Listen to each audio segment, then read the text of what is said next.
तो आज हम लोग इस लेक्चर में एलिवेशन इन बॉइलिंग पॉइंट एक कॉलिगेटिव प्रॉपर्टी है, उसके विषय में पढ़ेंगे कि एलिवेशन इन बॉइलिंग पॉइंट क्या होता है। इससे पिछले लेक्चर में हम लोगों ने आइडियल और नॉन आइडियल का चर्चा किया था। एक colligative property relative lowering in vapour pressure हम लोग पढ़ चुके हैं। रॉल्स लॉ के विषय में भी पढ़ चुके हैं। तो good morning to all of you. I am Veer Sen Kumar in your most beautiful छोटा सा चैनल शारदा केमिस्ट्री पे। तो चलिए हम लोग स्टार्ट करते हैं elevation in boiling point. Elevation in boiling point. Elevation in boiling point. Elevation का मतलब होता है एलिवेट करना मतलब बढ़ना, ठीक है। तो बॉइलिंग पॉइंट, किसी सॉल्यूशन का बॉइलिंग पॉइंट बढ़ेगा कब? तो जब उसमें नॉन वोलेटाइल नेचर का कुछ डाल देते हैं, मिला देते हैं, तब उसका बॉइलिंग पॉइंट बढ़ता है। एलिवेशन इन बॉइलिंग पॉइंट को हम लोग डिनोट किससे करते हैं? तो डेल टीबी से डिनोट किया जाता है एलिवेशन इन बॉइलिंग पॉइंट को। बॉइलिंग पॉइंट का बहुत सारा डेफिनेशन, इसमें कुछ टर्म है बॉइलिंग पॉइंट। पहले इसके डेफिनेशन को देख लेते हैं कि बॉइलिंग पॉइंट क्या होता है। हम लोग बहुत सारा डेफिनेशन पहले भी पढ़े हैं कि बॉइलिंग पॉइंट क्या होता है। A fix temperature at which liquid start to boil, तरह तरह के छोटे छोटे डेफिनेशन देखे थे। तो एक वेल डिफाइंड तरीका से बहुत ही खूबसूरत और स्टैंडर्ड लेवल का एक डेफिनेशन देते हैं। ध्यान से देखिएगा, सिखाने की कोशिश करते हैं। देखिएगा, ए fix temperature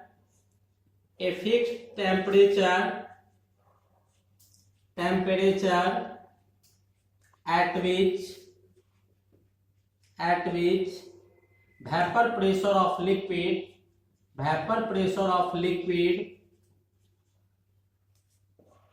becomes equal to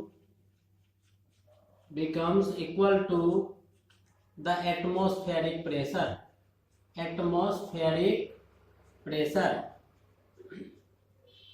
एक ऐसा टेम्परेचर जिस पर किसी लिक्विड का वेपर प्रेशर एटमॉस्फेरिक प्रेशर के बराबर आ जाए।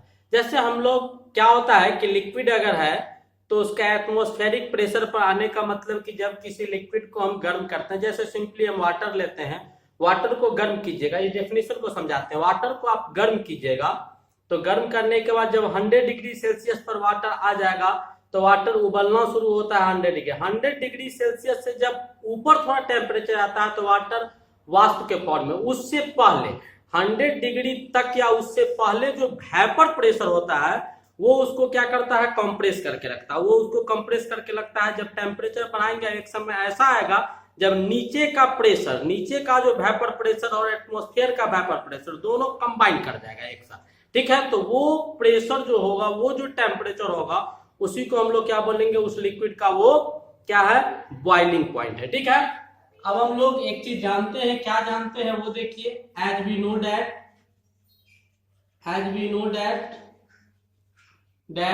on addition of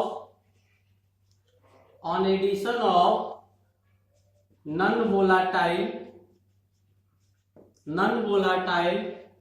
solute like urea, NH2 formula लिख लेते हैं, यूज होगा NH2CO, NH2 urea, glucose C6H12O6, sucrose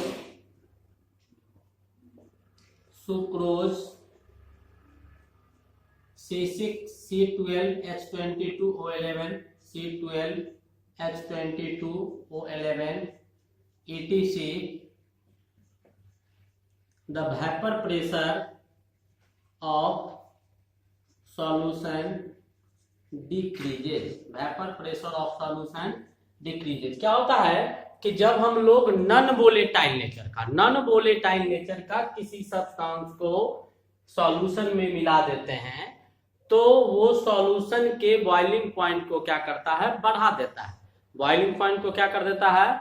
बढ़ा देता है। बॉइलिंग पॉइंट को बढ़ा देगा, यानी टेम्परेचर बढ़ाइएगा, वो क्या करता है? वेपर प्रेशर जो होता है, वो वेपर प्रेशर जो होता है उसको घटा देता है। तो वेपर प्रेशर को कैसे घटा देगा? तो वेपर प्रेशर क्योंकि इवापोरेट नहीं होगा वो आसानी से, जब इवापोरेट नहीं होगा तो वेपर नहीं बनेंगे, जब वेपर नहीं बनेंगे तो वेपर प्रेशर क्या हो जाएगा, डिक्रीज कर जाएगा। इसको हम बेहतर तरीका से हम ग्राफ की मदद से समझते हैं। देखिएगा ध्यान से, यहाँ पर राइट साइड हम ग्राफ बना रहे हैं, इसको ध्यान से देखिएगा, समझ में आएगा क्या बताया जा रहा है आपको। एक तरफ हम इधर क्या ले रहे हैं, वेपर प्रेशर ले रहे हैं, एक तरफ क्या लिया जा रहा है, वेपर प्रेशर, एक तरफ हम क्या लेते हैं, टेम्परेचर को लेते हैं। अब जब इंक्रीज टेम्परेचर बढ़ाएंगे तो सिंपली वेपर प्रेशर क्या हो जाएगा, इंक्रीज करेगा, ठीक है, वेपर प्रेशर बढ़ेगा। ये आपका प्योर सॉल्वेंट का ग्राफ, प्योर सॉल्वेंट का ग्राफ है, नॉर्मली लिए है, कोई कंडीशन नहीं लगा हुआ, ठीक है। और जैसे ही इसमें हम क्या करेंगे, जैसे ही इसमें हम सॉल्यूशन बनाएंगे और इस सॉल्वेंट पे हम नॉन वोलेटाइल सॉल्यूट को मिला दिए, नॉन वोलेटाइल सॉल्यूट को मिला दिए हैं, वैसे ही वेपर प्रेशर जो इसका हो जाएगा, वेपर प्रेशर वो घट जाएगा। क्यों, ये मिलाने के कारण क्या हो गया, घट गया। अब किसी भी टेम्परेचर पर देखिए, यहां से तक तक तक तक तक तक तक तक तक तक यहाँ आया तो इसका वेपर ये बना, तक तक तक तक यहाँ गया तो वेपर ये बना, यानी टेम्परेचर वही है। प्रत्येक टेम्परेचर पर देखिएगा तो वेपर प्रेशर प्योर सॉल्वेंट का ज्यादा होगा और नॉन वोलेटाइल सॉल्यूट वाले जो सॉल्यूशन है उसका क्या हो जाएगा, कम हो जाएगा प्रत्येक टेम्परेचर पर। अब हम क्या करते हैं कि एटमॉस्फेरिक टेम्परेचर पर एक एटीएम पर चर्चा कर लेते हैं, जो हमारा एटमॉस्फेरिक प्रेशर होता है, वेपर प्रेशर। इस पर अगर हम चर्चा करेंगे तो इस पे चर्चा करके देखते हैं कि इसका वेपर प्रेशर क्या आता है। तो यहाँ पर इसका जो वेपर प्रेशर आपको आया एटमॉस्फेरिक प्रेशर पर, यहाँ पर इसका वेपर प्रेशर को हम मान लेते हैं कि T0B है। इसका जो वेपर प्रेशर सॉल्यूशन का है, जब नॉन वोलेटाइल नेचर का इसमें सॉल्यूट मिला हुआ है, तो इसका वेपर प्रेशर मान लेते हैं TB। और इन दोनों के वेपर प्रेशर के बीच का जो अंतर है ये डेल TB के बराबर है। तो हुआ क्या इसमें कि नॉन वोलेटाइल नेचर का, नॉन वोलेटाइल नेचर के सॉल्यूट को जैसे ही डाल दिए तो वो जाके चिपक गया, बैठ गया उस पे। जैसे ही वो चिपक गया तो ना वो खुद उबल रहा था, ना ही वो खुद वेपर बन रहा था, और दूसरा जो सॉल्वेंट पहले से प्योर उपस्थित था उसको भी नहीं उबलने दे रहा था। तो उसके बाद क्या हुआ कि जब हम टेम्परेचर, हम भी सोचे कि चलो नहीं बढ़ेगा तो टेम्परेचर को बढ़ाएं, टेम्परेचर बढ़ाएं तब जाके वो जो है तो उबलना शुरू किया। लेकिन वेपर प्रेशर जो हो गया वो मिलाने के बाद क्या हो गया, घट गया। अब जब ये घट गया तो ये ग्राफ से क्या सब देखने को मिलता है, पहले उस डाटा को लिखते हैं। तो from the graph given above, ऊपर जो दिया गया है ग्राफ, उससे क्या डाटा मिलता है कि वेपर प्रेशर जो आपका नॉन वोलेटाइल सॉल्यूशन का होगा, non volatile, the vapour pressure, पहला point, vapour pressure of solution of non volatile solute, non volatile solute is lesser than that of pure solvent। Pure solvent के अपेक्षा जो non volatile का है वो हमेशा क्या होगा, नीचे होगा। दूसरा, इसमें जो वेपर प्रेशर हम माने हैं किसका, वेपर प्रेशर कहते हैं, बॉइलिंग पॉइंट जो है किसका, प्योर, बॉइलिंग पॉइंट जो है प्योर सॉल्वेंट का, boiling point of pure solvent, यहाँ पर वाटर अगर लेंगे हम सिंपली प्योर सॉल्वेंट का, वो आपको T0B दिया गया है, T0B है। और वेपर प्रेशर जो आपका दिया गया है VP जो है वो एटमॉस्फेरिक प्रेशर, क्या है, एटमॉस्फेरिक प्रेशर आपका VP दिया गया है, ठीक है, एटमॉस्फेरिक प्रेशर आपका VP दिया गया है। तीसरा पॉइंट जो बॉइलिंग पॉइंट आपका है किसका, बॉइलिंग पॉइंट जो है solution, boiling point of solution containing non volatile solute, इसका कितना है, तो TB के बराबर, ठीक है, TB। और यहां पर भी VP क्या है, वो एटमॉस्फेरिक प्रेशर है, एटमॉस्फेरिक क्या है, प्रेशर। ये तीन चीज आपको ग्राफ की मदद से दिखाई दे रहा है। तो ये तीन चीज यहां तक आपको समझ में आ गया होगा कि एक फिक्स टेम्परेचर, ये जो होता है, ये तीन डाटा, वेपर प्रेशर, ये इससे क्या है, लेसर देन, नीचे होगा। अब ऊपर वाले डाटा से इसको मिटाते हैं, साइड मिटा दे। अब इस ग्राफ को ध्यान से देखिएगा, फिर हम इससे कुछ समझाते हैं। देखिए ये तो नीचे दिया गया है। अब इसमें क्या हो गया कि पहले जो आपका है तो ग्राफ को देखने से पता चलता है कि टीबी का जो मान है वो टी नॉट बी से क्या है, बड़ा मान है। टेम्परेचर लेफ्ट से राइट जा रहे हैं तो ये बड़ा है, ये छोटा है, ठीक है।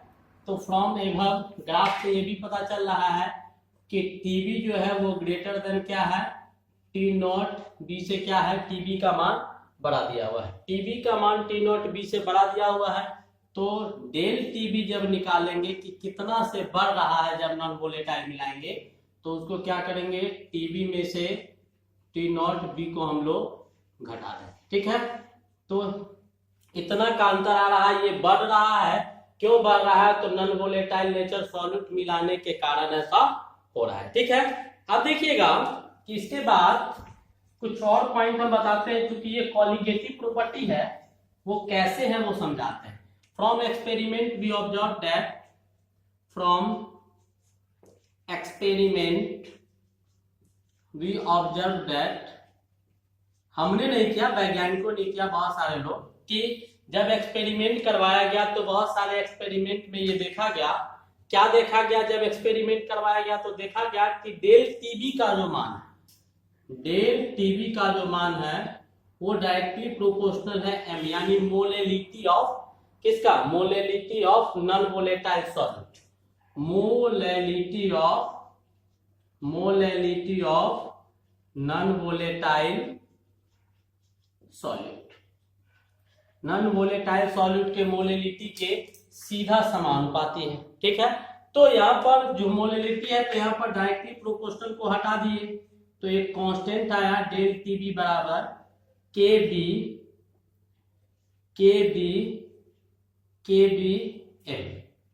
एम, जहां पर ये के बी जो है आपका, के बी को हम लोग इलेवेशन कांस्टेंट भी बोलते हैं, इलेवेशन कांस्टेंट भी कहते हैं, और इलेवेशन कांस्टेंट या इसी को हम लोग इबुलियोस्कोपिक कांस्टेंट कहा जाता है, ठीक है।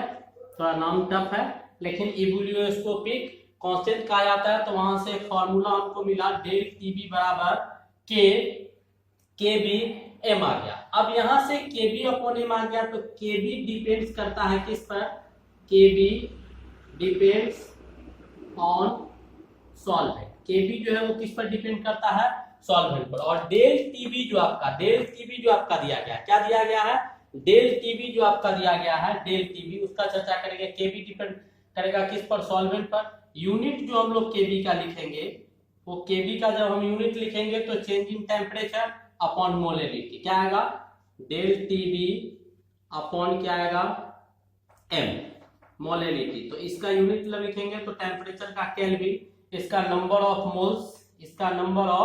मोल्स पर के तो केजी ऊपर चला जाएगा और मोल नीचे आएगा, तो केल्विन केजी पर मोल इसका क्या हो जाएगा, यूनिट हो जाएगा। अब यहां से डेल टीबी का मान, यहां से देखिएगा डेल टीबी को एक्सप्लेन करते हैं।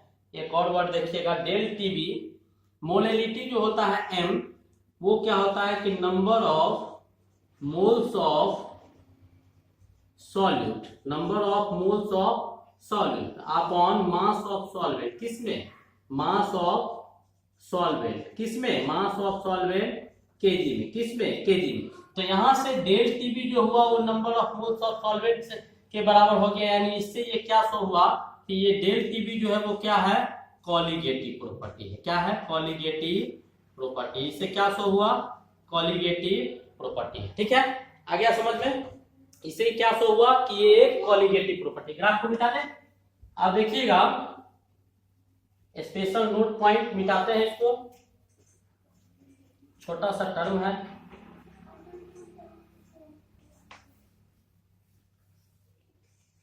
तो लिख सकते हैं नोट का एक point,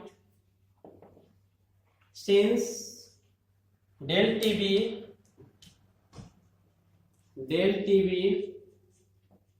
depends upon number of moles of solute, hence it is a colligative property, it is a colligative property,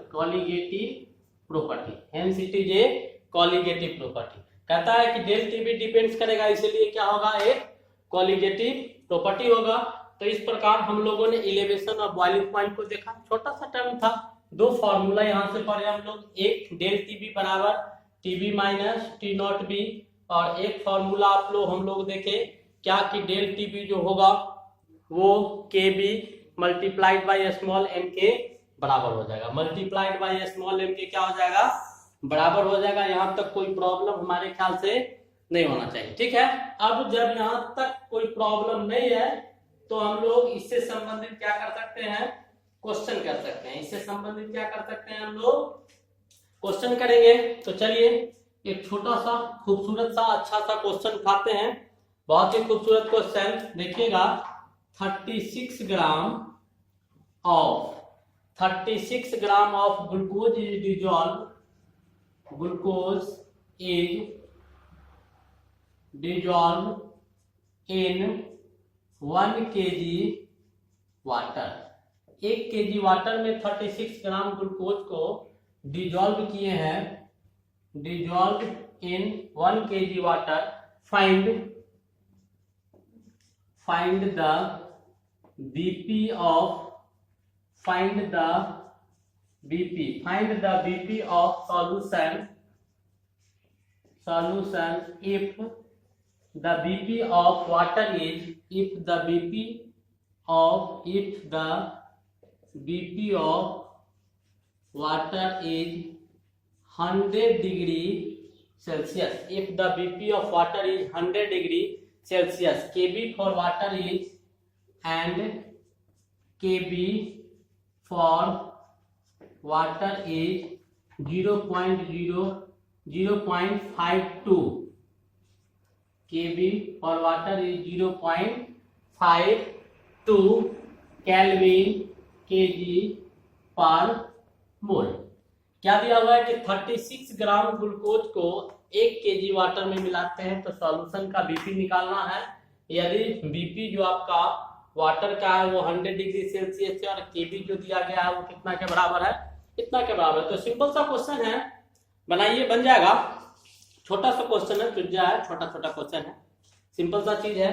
तो इसको बनाएंगे कैसे हम लोग, 36 ग्राम ग्लूकोज दिया हुआ है, हमको निकालना क्या है, बीपी निकालना है। तो जानते क्या है हम लोग, डेल टीबी बराबर क्या होगा, डेल टीबी बराबर क्या होता है फॉर्मूला, KB गुने स्मॉल m। तो KB का मान कितना दिया हुआ है 0.52 स्मॉल m, यानी number of moles of solute, number of moles of solute कितना दिया हुआ है ग्लूकोज। तो ग्लूकोज का चर्चा कर लेते हैं।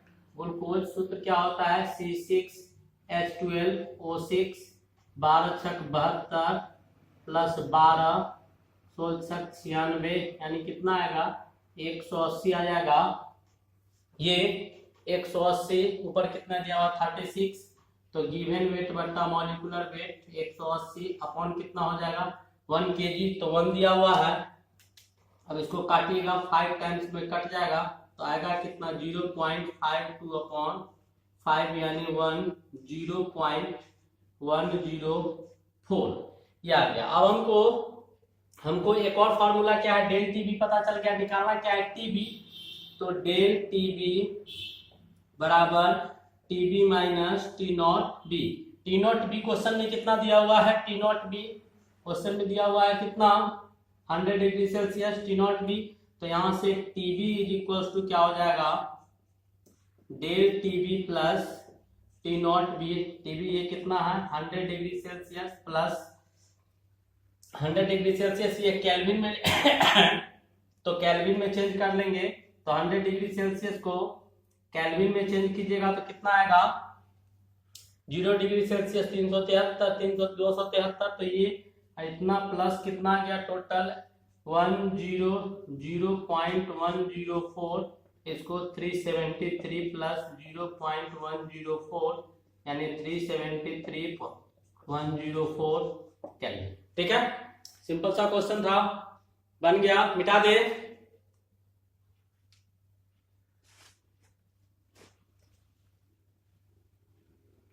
मिटा दे।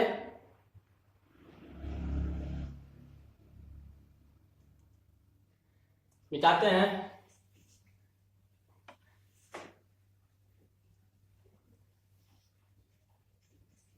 अब हम लोग एक और छोटा सा क्वेश्चन लेते हैं, ठीक है। Calculate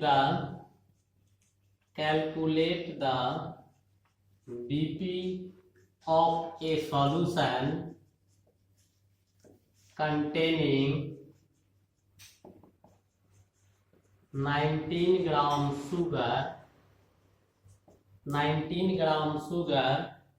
6 gram urea and 9 gram glucose in 500 gram water.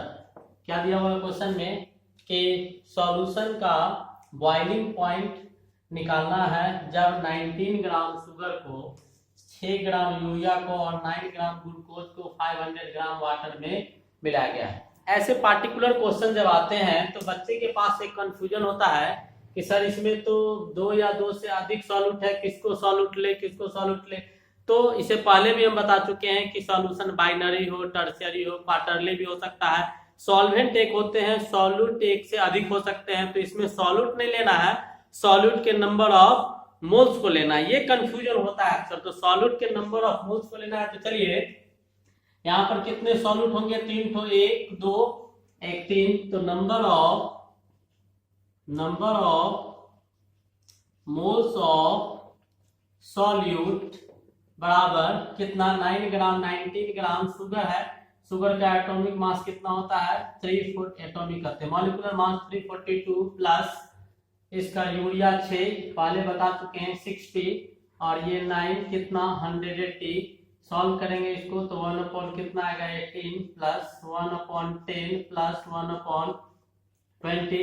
इसको सॉल्व करेंगे तो 0.06 लगभग 0.1 और इसको 0.05 लगभग सॉल्व करेंगे तो 0.21 आ जाएगा। नंबर ऑफ मोल्स कितना आ गया, 0.21 आ गया। अब हमको निकालना क्या है, बीपी। तो डेल टीबी बराबर केबी गुने स्मॉल एम। केबी का मान कितना दिया हुआ था, केबी का मान जो है वो आपको, केबी का मान जो वाटर का कितना होता है तो 0.52 और इसका एम कितना है, नंबर ऑफ मोल्स कितना 0.21 अपॉन कितना 500 केजी में चेंज करेंगे तो कितना आएगा इतना। हमको निकालना क्या है, हमको इस क्वेश्चन में निकालना क्या था, बॉइलिंग पॉइंट।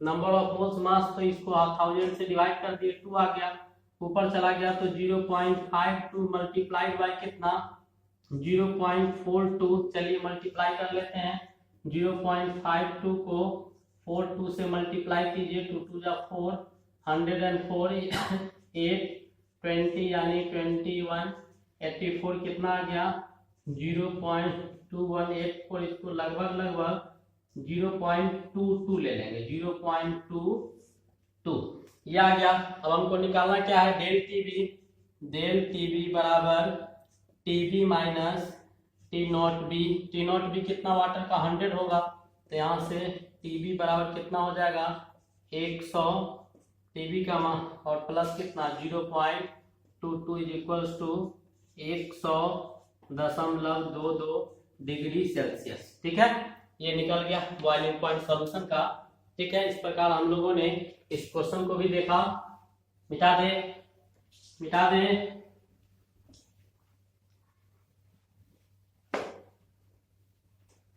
एक क्वेश्चन है, solution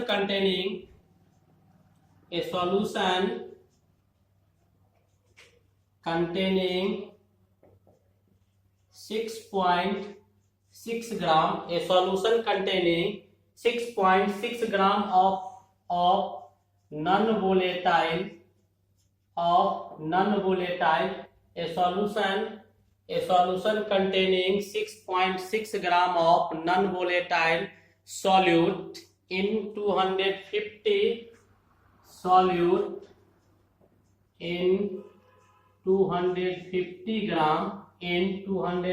gram benzene 250 gram benzene, BP of pure benzene is 800 degree Celsius दिया हुआ है। The solution boils at 800 solution boils at 80.800.66 degree Celsius. 66 degree Celsius. A solution containing 6.6 gram non-volatile solute in 250 gram benzene. BP of pure benzene 800 degree Celsius. The solution boils at 80. Solution boils at थोड़ा सा इधर है 80 degree Celsius और ये 80.66। The KB of solution, KB for benzene, benzene के केबी का मान is 3.28 kelvin KG per mole, kelvin KG per mole, kelvin KG per mole. Find the molecular mass of non volatile solute, find the molecular mass of non-volatile solute, find the molecular mass of non-volatile solute। दिया हुआ है कि एक solution में 6.6 ग्राम non volatile solute पाया गया है। इतना ग्राम है, कौन सा है वो नहीं पता है। 250 ग्राम बेंजीन में मिला हुआ है। बीपी जो बेंजीन का दिया हुआ है वो 80 दिया हुआ है। सॉल्यूशन का बॉइलिंग पॉइंट ये दिया हुआ है। केबी बेंजीन का दिया हुआ है। तो मॉलिक्यूलर मास निकालना है तो फॉर्मूला हम लोग जानते हैं यहाँ से, डेल टीबी जो आएगा वो कितना आ जाएगा, TB minus T naught B. TB कितना दिया हुआ है क्वेश्चन में, बॉइलिंग पॉइंट ये दिया हुआ है 80.66, माइनस कर देंगे 80। तो डिफरेंस टेम्परेचर का केल्विन में हो सेल्सियस में हो कोई फर्क नहीं पड़ता है, तो 0.66 आ गया। अब डेल टीबी बराबर केबी मल्टीप्लाइड बाय एम, तो केबी कितना डेल टीबी 0.66, केबी कितना दिया हुआ है 3.28, ठीक है। मोलरिटी जो दिया हुआ number of moles of solute यानी 6.6 ग्राम अपॉन मॉलिक्यूलर मास, मॉलिक्यूलर यही निकालना है हमको, मॉलिक्यूलर मास अपॉन कितना 250 ग्राम, 1000 भाग दे देंगे केजी में कन्वर्ट हो जाएगा 1/4। अब इसको हम सॉल्व कर देंगे यहाँ से तो मॉलिक्यूलर मास पता चल जाएगा।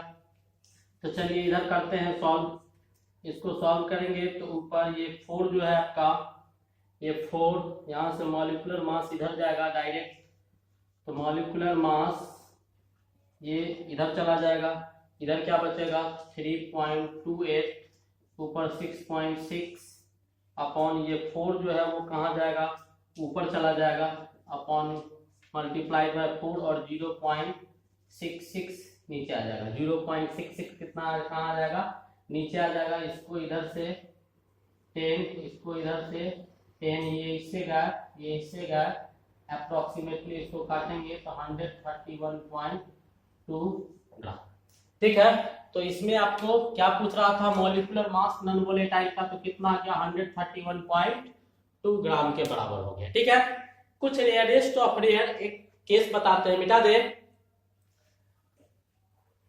ये कुछ क्वेश्चन था एलिवेशन इन बॉइलिंग पॉइंट का। कभी कभी रेयरेस्ट ऑफ रेयर चांस ऐसा होता है, रेयरेस्ट इन रेयर स्पेशल नोट का केस है, रेयरेस्ट इन रेयर चांस, रेयरेस्ट इन रेयर चांस क्या होता है कि यदि केबी का मान नहीं दिया हुआ रहता है, if KB is not given, KB is not given, then we use the formula to calculate this, calculate this. अगर केबी का मान नहीं देगा तो गैस लॉ में हम लोग जो फॉर्मूला पढ़े थे गैसेस लॉ में, याद होगा, तो ऐसा ही एक फॉर्मूला हम आपको देते हैं जिससे केबी का मान निकाल सकते हैं। तो केबी बराबर क्या होगा, आर टी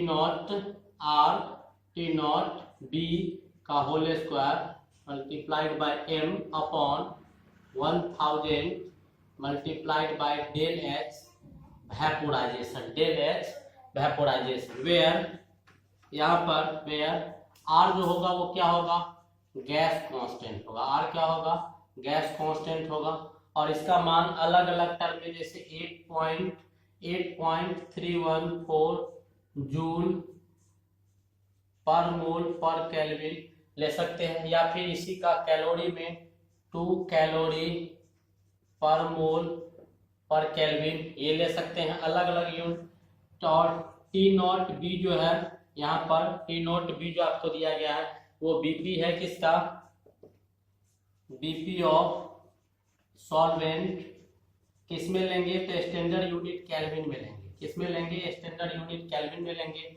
एम जो आपका यहाँ पर फॉर्मूला में दिया गया है, ये एम आपका क्या है, मोलर मास सॉल्वेंट का है, मोलर मास यानी एक मोल का मास, मोलर मास ऑफ सॉल्वेंट का मोलर मास लिया गया है। और यहाँ पर डेल्टा एच जो वेपराइजेशन का लेंगे ये क्या होता है, तो molar mass molar enthalpy of vaporisation, molar enthalpy of vaporisation, molar enthalpy of vaporisation. तो और इसी को जब ये 1 ग्राम के लिए डिफाइन होता है डेल एच वेपोराइजेशन, इसी को जब हम लोग तो इसी को गुना कर देंगे मोलर मास से, इसी को किसे गुना कर देंगे, मोलर मास से हम लोग गुना कर देंगे, और latent heat of vaporisation molar mass और गुने latent heat of vaporisation, latent heat of vaporisation. ये क्या होता है, लेटेंट हीट ऑफ वेपोराइजेशन क्या होता है कि 1 ग्राम